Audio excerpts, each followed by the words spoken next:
Oluvannyuma lw'ensonga z'omusirikale abadde addumira poliisi ya Old Kampala okulanda abaka mu lukiiko lw'eggwanga olukulu abatuula ku kakiiko akalwanira eddembe ly'abamawulire bavumiridde poliisi olw'engeri gy'ekolamu emirimu gyayo.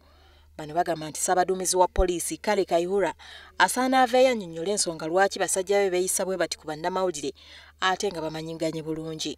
N'ekyo tukirabye nti bw'otaweemukiriza wabbanga ate teweebikka.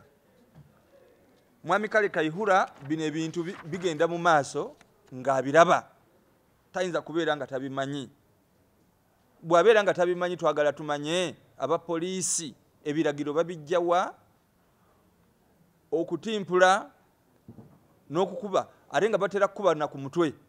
Era nga tumbadde tulaba nga bannamawulire bangi n'abantu ba bulijjo nga bakubwa ne babateekako ebisago so nga ate poliisi naddala ddala omukulu waayo omukulu Kale Kaihura tavaayo kuvumirira nsonga zino na kulaba nti abakola ebibi bino bakwasibwa amateeka nga ne gavumenti yeesuuliddeyo gwanagamba. Wano ebibiina ebirwanira eddembe ly'obuntu nabyo webiviiriddeyo ne bigamba nti ekiseera kituuse etteeka erirwanyisa okutulugunya okuvaayo likwate ku abo abalityoboola nga n'omusirikale ono Joram Mwesige ye yandibadde atandikirwako. Yeeyisizaamu agenda kwosebwa n'eddeeka era bwekinaba tukikoleddwa bwe kityo tujja kulaba nti wabadde mukyekubirira era guumaaza naye twagala kubawa chance.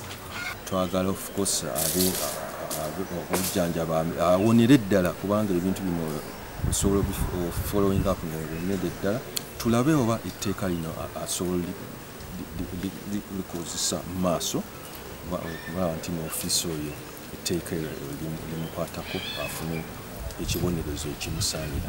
Ssenkulu w'ekibiina ekirwanira eddembe ly'omuntu ekya Foundation for Human Rights Initiative Dr. Livingstone Sawanyana asuubizza okuyamba Lwanga okutereera wamu n'okulaba nga bamuyambako mu kiseera kino mwatasobolera kukola abamubudaabuda nabo bayambibwa. Twagala okulaga okunyolwa kwaffe tujja kuwa obuyambi obutali bumu mu mateeka tuli beeteefuteefu n'obuyambi mu ssente nabo tuli beeteefuteefu era tujja kugoberera ensonga eno.